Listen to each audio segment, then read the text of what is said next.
चलिए AC generator को start करते हैं। ठीक, सबसे पहले आपको यहाँ पे वर्किंग प्रिंसिपल लिखना, प्रिंसिपल लिखना। तो सबसे पहले सभी को बताए AC generator works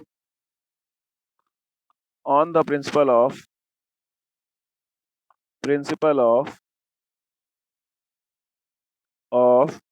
electromagnetic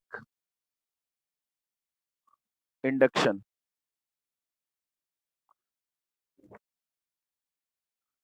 i.e. whenever the flux linking to the coil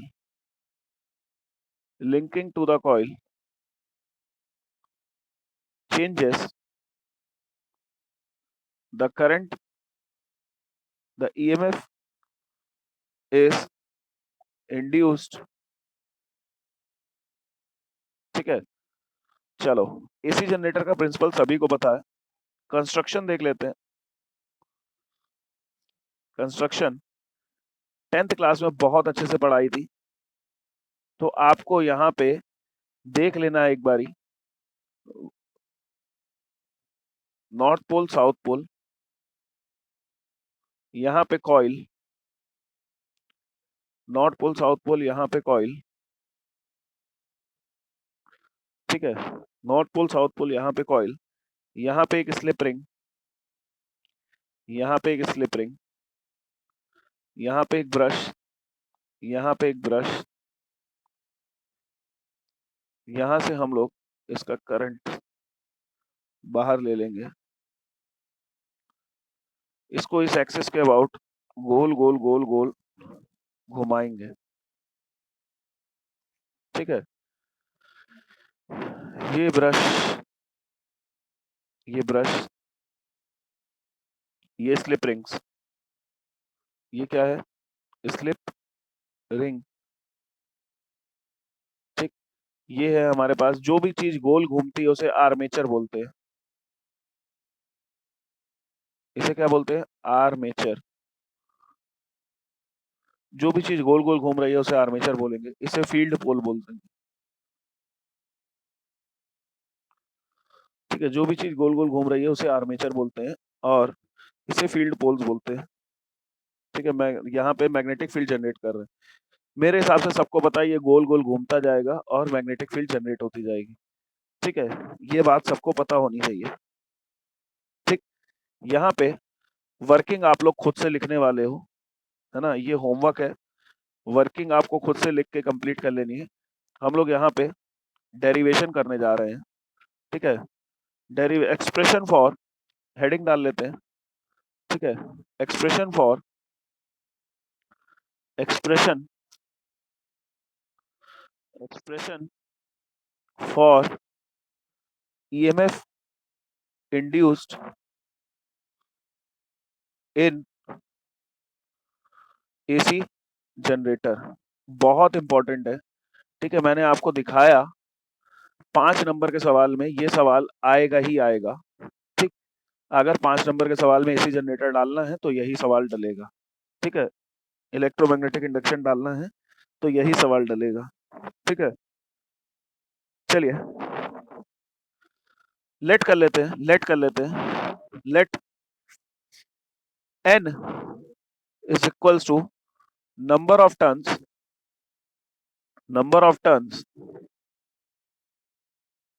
in armature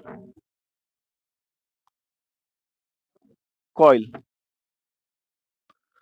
दूसरी बात, A मान लेते हैं एरिया ऑफ आर्मेचर कॉइल। ठीक है, B मान लेते हैं स्ट्रेंथ ऑफ मैग्नेटिक फील्ड। ठीक, थीटा मान लेते हैं एंगल बिटवीन थीटा किसके किसके बीच में एंगल होता है? Magnetic field and area vector. चलिए हम यहाँ पे लिखेंगे we know that we know that we know that flux is equals to B into A into cos theta. Flux is equals to BA cos theta. For n turns, अगर n turns हैं तो flux कितना आ जाएगा? NBA cos theta. बेटा video close हो रही है, दोबारा से स्टार्ट कर लो। डेरिवेशन कर रहे थे और बोला था डेरिवेशन इंपॉर्टेंट है, आपको ये ध्यान रखनी है। फ्लक्स की फॉर्मूला हो गया NBA cos थीटा, है ना। पुट करेंगे थीटा की जगह ओमेगा टी, ये आ जाएगा phi is equals to NBA cos omega t. अब आगे लिखेंगे अकॉर्डिंग टू फैराडे लॉ, हमें पता है E इज इक्वल्स टू होता है minus d phi by d T.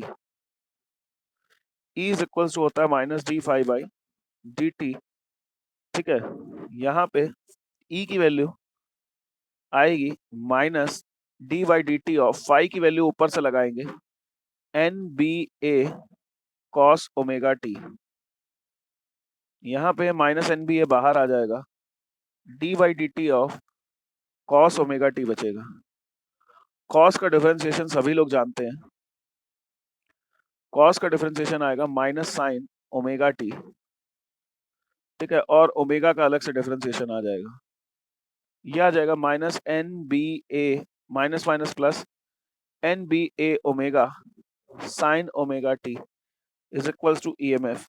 EMF is equals to, इसको पूरा कांस्टेंट मानेंगे E naught sine omega t, where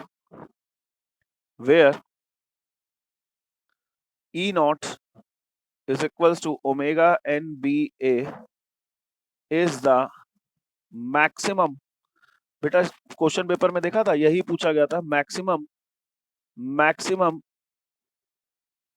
induced EMF। Maximum induced EMF क्या है? ये E नॉट है। E नॉट की वैल्यू क्या है? Omega NBA। ये हमारे पास क्या है? मैक्सिमम इंड्यूस्ड EMF है। ठीक, अब यही हमारे पास डेरिवेशन थी। दूसरी बात, हमसे यहाँ पे पूछा गया ग्राफ बना के दिखाना। बोर्ड्स वालों को पता नहीं ग्राफ में क्या दिलचस्पी थी, पर आप देख लो ग्राफ साइन ओमेगा टी का ग्राफ हमेशा ऐसे ही बनता है, इसमें कोई दो राह नहीं होना चाहिए। ठीक है, ये यहाँ पे आप बोलोगे EMF है ना, ये मैक्सिमम वैल्यू है E नॉट। ठीक, यहाँ पे ये मैक्सिमम वैल्यू है माइनस E नॉट। ठीक, यहाँ पे T, यहाँ से लेकर ये T/4 T/2, ये T है ना, 3T/2 2T है ना, यहाँ पे टाइम आ गया। टाइम के साथ साथ ये वोल्टेज चेंज होती रहेगी, यही डायग्राम पूछा गया था। अगर मैं बताऊं 5 नंबर का ये सवाल आया था। ठीक है, 5 नंबर में आपको यहाँ से करना था, AC जनरेटर पूरा लिखना था, डेरिवेशन पूरी लिखनी थी। ठीक है, और लास्ट में ये ग्राफ बनाना था। तो क्या ये सारी बातें आप लोग खुद से कर, मैं आपको बता चुका हूँ। ठीक है, चोक कॉइल क्या होता है मैं ये आपको बता चुका हूँ। देख लेते हैं चोक कॉइल, लास्ट टॉपिक है चोक कॉइल। ठीक है, a choke coil is an electric appliance used for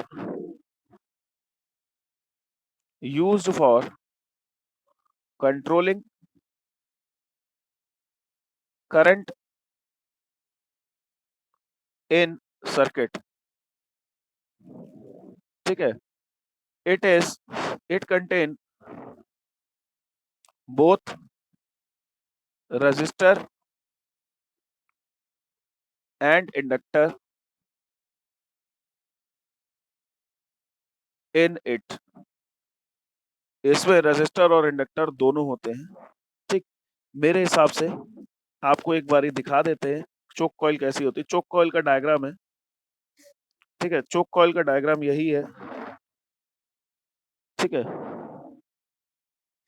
choke coil का डायग्राम यही है ना। यहाँ पे ये चोक कॉइल का डायग्राम है। सो चोक कॉइल में जनरली यहाँ पे इंडक्टर के साथ साथ आपको ये मान के चलना है कि इसमें क्या होते हैं, रजिस्टर भी होते हैं। ठीक, तो अगर यहाँ पे अगर करंट पूछा जाता है तो करंट आएगा हमारे पास E अपॉन जेड। जेड कितना होता है, under root R square plus omega square L square. यहाँ पे अगर tan फाइव पूछा जाएगा तो ये आ जाएगा XL upon R omega L upon R. क्या ये सारी बातें पढ़ा नहीं चुका हूँ?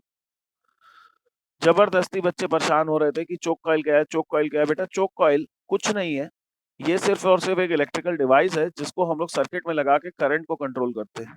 ठीक, और कुछ भी यहाँ पे नहीं पूछा जाएगा। ठीक, और कुछ भी यहाँ पे नहीं पूछा जाएगा। ठीक, आप एक डायग्राम बस लास्ट में देख लो, ट्यूब का डायग्राम देख लो। ठीक, ये हमारे पास ट्यूब है, फ्लोरोसेंट ट्यूब है। यहाँ पे ऐसे कॉइल्स होती है। ये फ्लोरोसेंट ट्यूब है। कौन सी ट्यूब है? जो पुराने टाइम में लाइट नहीं आती थी सफेद कलर वाली ट्यूब लाइट, ठीक है, फ्लोरोसेंट ट्यूब। ठीक, इट्स फ्लोरोसेंट ट्यूब में यहाँ पे एक स्टार्टर लगा रहता था और यहाँ पे, ठीक है, स्विच, सप्लाई और यहाँ पे चोक कॉइल। ठीक है, इसका देखो सर्किट हमने बना के दिखा दिया आपको। ठीक है, यहाँ पे इसके दो पिन होती थी, यहाँ पे दो पिन होती थी। एक पिन तो सीधा सीधा स्टार्टर पे चली जाती थी, इसे स्टार्टर बोलते थे। कभी इसकी वायरिंग करनी पड़ जाती थी तो भी नानी याद आ जाती थी। ठीक है, ये स्टार्टर है। ठीक है, दूसरी वायर यहाँ पे ये चोक कॉइल है और ये एसी सर्किट है, एसी सोर्स है। बस चोक कॉइल खत्म हो गई हमारी, है ना, यही था। तो बताइएगा क्या ये डायग्राम सब समझ में आ गया? सब कुछ समझ? तो क्वेश्चन देखते हैं। क्वेश्चन है हमारे पास, आइए क्वेश्चन देखते हैं। क्वेश्चन है हमारे पास, the current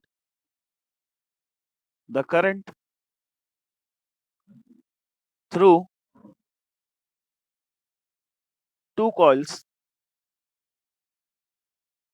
the current through two coils, the current through two coils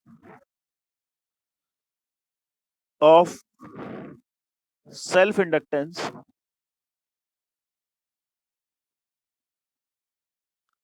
L1 is equals to 16 millihenry and L2 is equals to 12 millihenry is increasing at same rate। ठीक, if equal power is supplied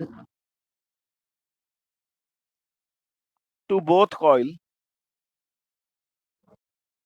if equal power is supplied to both coil, find the ratio of पहला induced voltage, दूसरा current, तीसरा energy stored in coils. चलो energy stored in inductor का formula देखें कितने लोगों को याद है। एनर्जी स्टोर्ड इन इंडक्टर, आइए इस क्वेश्चन को सॉल्व करते हैं।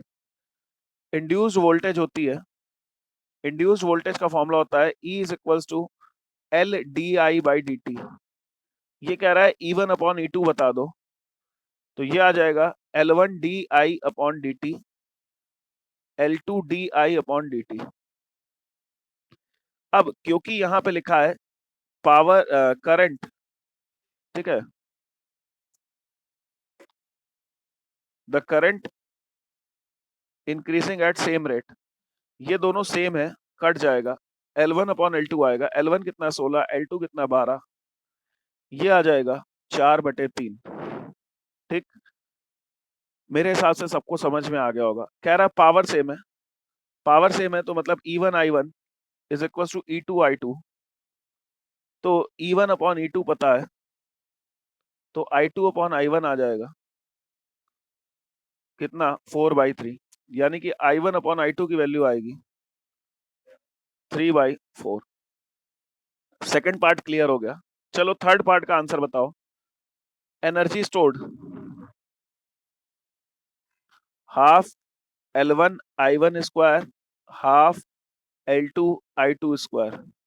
चलो बताओ ये रेशियो कितना आएगा।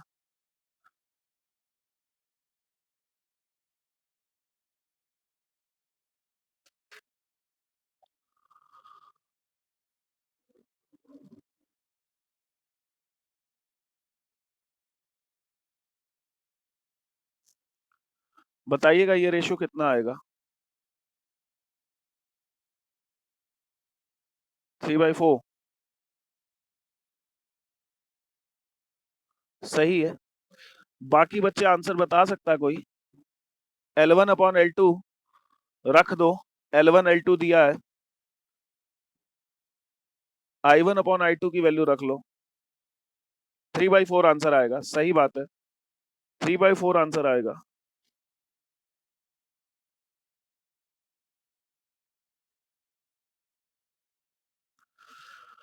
थ्री बाई फोर आंसर आएगा, सही बात है। सबका आ गया। चलो देख लो एक बारी कैसे आएगा 3/4, ये बात देख लो। L1 की वैल्यू 16, L2 की वैल्यू 12, I1 की वैल्यू 3/4, I1 अपॉन I2 की वैल्यू 3/4 का होल स्क्वायर। 4 से काटते, 4 3 सा 4, 4 सा एक 4 से एक 4 कट जाएगा, एक 3 से एक 3 कट जाएगा, तो 3/4 आंसर आ जाएगा।